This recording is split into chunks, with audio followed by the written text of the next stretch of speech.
Oke, di video kali ini saya ingin memberikan review match untuk pertandingan dari Persita Tangerang dengan PSM Makassar, di mana PSM Makassar berhasil memperoleh 3 poin setelah mengalahkan tim tuan rumah dengan skor 1-0.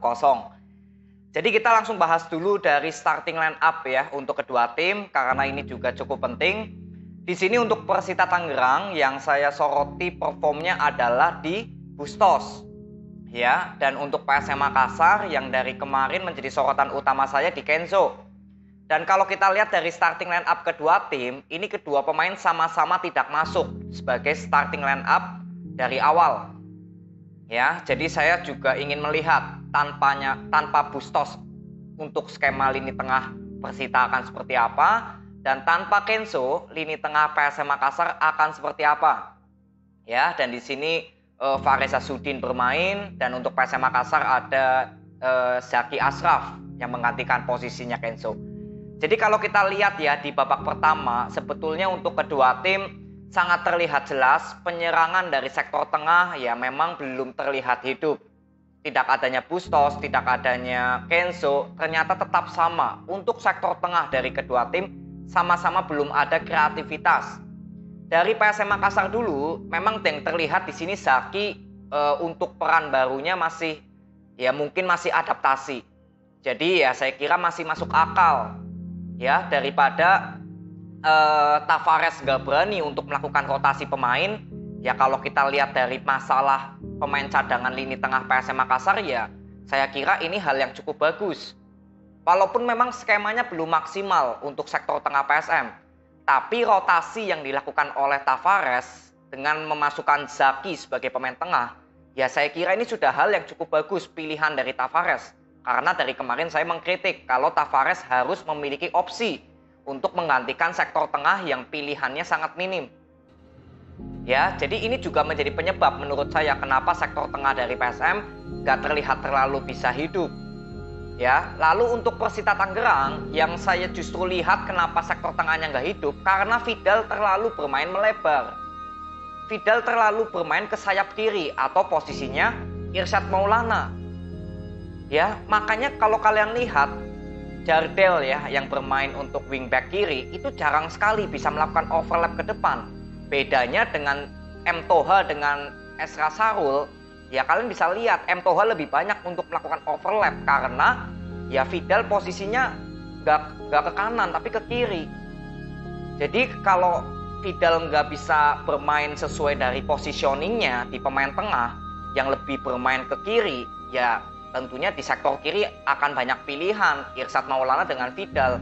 Tapi pemain tengahnya kosong dan tentunya ini menghambat juga overlap dari Jardel untuk dari belakang ke depan seperti M. Toha. Jadi bisa kalian lihat sektor tengah dari Persita Tangerang juga sama, nggak ada kreativitas. Jadi kedua tim lebih terlihat hidup ya bermain dari sektor sayap. Tapi ketika sudah berhasil masuk ke pertahanan musuh itu juga selalu kandas. Karena end passingnya yang menurut saya masih nggak terlalu baik untuk kedua tim. Peluang yang tercipta juga di pertandingan kali ini di babak pertama itu hanya ada satu peluang emas dari Vergonzi yang melakukan shoot ya posisinya sangat kosong tapi bisa berhasil ditepis oleh Reza Arya. Ya ada satu lagi dari shootnya Vergonzi yang kena tiang. Ya tapi yang murni dari ya skema permainan ya peluangnya Vergonzi aja. Ya itu juga Reza Arya bisa menepis itu padahal bola tinggi ya. Kalau boleh dibilang Vergonzi rada ngecip sebetulnya.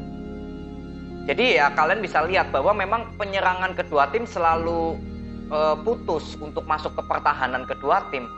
Ya pertahanan PSM, pertahanan Persita sejauh ini saya bilang bagus. Tapi penyerangan ini yang di sektor tengah belum berjalan.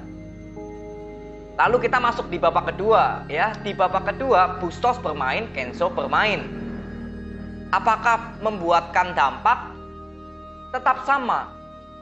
Tidak ada kreativitas dari sektor tengah untuk kedua tim. Padahal Bustos sudah bermain dan Kenzo sudah bermain. Untuk Persita Tangerang yang saya bisa ambil, di sini Fidal yang justru bermain lebih ke kanan. Hanis Syagara masuk justru sebagai gelandang serang. Padahal posisi Hanis Syagara sebetulnya lebih ke sayap kalau nggak pemain depan. Jadi Fidal di pertandingan kali ini justru saya lihat bermainnya lebih melebar.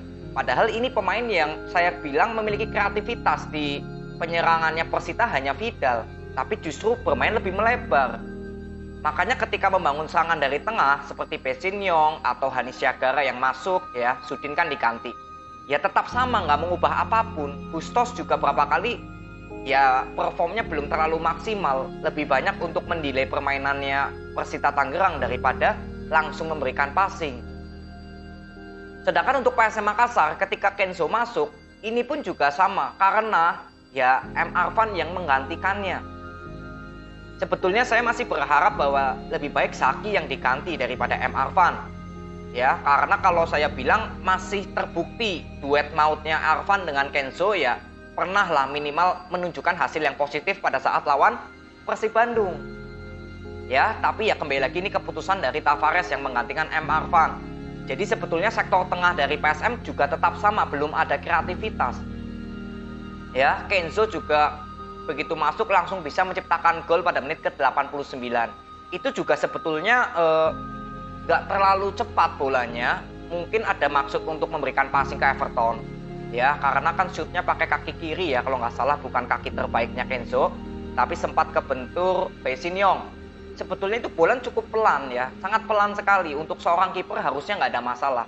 Tapi justru di sini Oscario yang diturunkan, ya sayang sekali nggak bisa memberikan clearance ya, jadi bolanya masuk dengan cukup pelan. Kenzo juga seperti nggak menyangka itu gol bola itu masuk ke gawang ya, jadi selebrasinya memang terlihat nggak cukup seperti biasanya yang senang gitu ya, tapi justru seperti nggak menyangka memang itu bola bisa masuk ya. Jadi artinya untuk 90 menit peluang yang tercipta ya dari Persita Tangerang itu hanya 2 dari Vergonzi semua di babak pertama.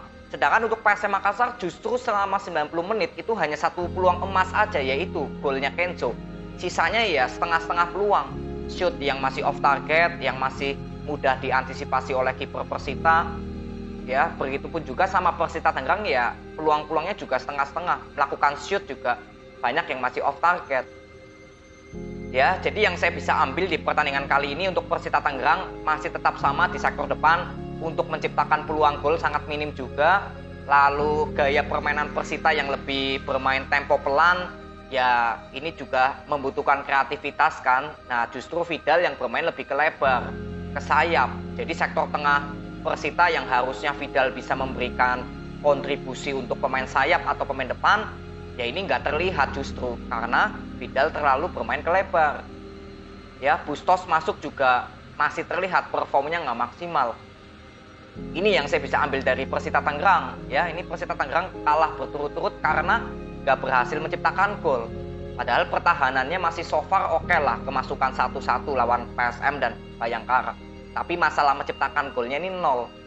Jadi ini PR yang serius untuk Luis Duran, terutama dalam hal komposisi penyerangan. Pemain-pemain yang harus bermain di sektor sayap, di sektor tengah seperti Vidal yang saya kritik juga di pertandingan kali ini. Ya semoga bisa menjalankan sebagai promotor serangan lagi untuk Persita. Jangan terlalu bermain ke sayap.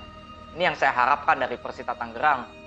Ya, lalu untuk PSM Makassar di pertandingan kali ini kalau saya bilang masuknya Zaki Ashraf menggantikan Kenzo, itu sudah ada keputusan yang cukup bagus dari Tavares. Walaupun memang iya skemanya belum terlalu berjalan ketika Zaki harus bermain menjadi peran yang baru sebagai pemain tengah. Tapi is okay, ini juga untuk kedepannya nanti. Ya, nggak cuma untuk pertandingan kali ini, tapi nanti untuk ke depan agar Zaki Ashraf ya mungkin nanti bisa beradaptasi lebih baik lagi dan untuk Tavares bisa memiliki pemain tengah untuk opsi yang banyak. Jadi nggak masalah walaupun memang skemanya nggak maksimal. Ya, dan ketika Kenzo masuk, memang sektor tengah PSM Makassar belum terlihat hidup. Kenzo juga menurut saya ya performnya ya sebetulnya untuk Kenzo di pertandingan kali ini saya nggak bisa menilai ya karena ya memang penyerangan PSM Makassar juga lebih banyak mengandalkan sektor sayap. Ya, Everton masuk menggantikan Adilson, ya ini juga saya kira ya terbukti juga lah Everton lebih banyak bisa berkontribusi daripada Adilson. Makanya saya pernah bilang ya untuk sejauh ini striker terbaik PSM ya saya bilang hanya Everton. Untuk Adilson ya belum terbukti lah sejauh ini kualitasnya sebagai pemain depan gitu. Ya, jadi untuk PSM Makassar dengan kemenangan ini ya tentunya tetap harus puas dengan perolehan kemenangan ya, tapi jangan jadikan pertandingan ini sebagai kebanggaan kalau permainan PSM Makassar sudah bagus. Ya, menang boleh kita bangga. Tapi kalau lihat gaya permainan PSM Makassar di pertandingan kali ini harus tetap kita kawal karena ini masih belum perform terbaiknya PSM Makassar. Ya, peluangnya sangat minim di pertandingan kali ini. Artinya ya sistemnya belum berjalan maksimal. Ya, jadi untuk pertandingan kali ini untuk PSM Makassar selamat ya, kalian mendapatkan 3 poin. Semoga di pertandingan berikutnya ya PSM Makassar terus yang saya kawal adalah permainan yang bisa konsisten, bisa kembali lagi seperti di musim lalu. Ya, tapi untuk pertandingan kali ini yang penting menang untuk PSM Makassar. Lalu untuk Persita Tangerang tetap semangat, semoga di pertandingan berikutnya ada evaluasi dari Luis Duran, terutama dari sektor tengah untuk Vidal, lalu untuk pemain sayap atau pemain depan yang notabene lebih menyerang, ya lebih memaksimalkan menjadi peluang-peluang untuk menjadi gol. Ya, di pertandingan kali ini memang sangat minim sekali peluang-peluang yang tercipta. Yaitu yang saya lihat karena sektor tengahnya yang Vidal lebih bermain ke sayap. Ya, jadi ini aja video yang saya bisa berikan kepada kalian. Terima kasih, semoga bermanfaat. See you.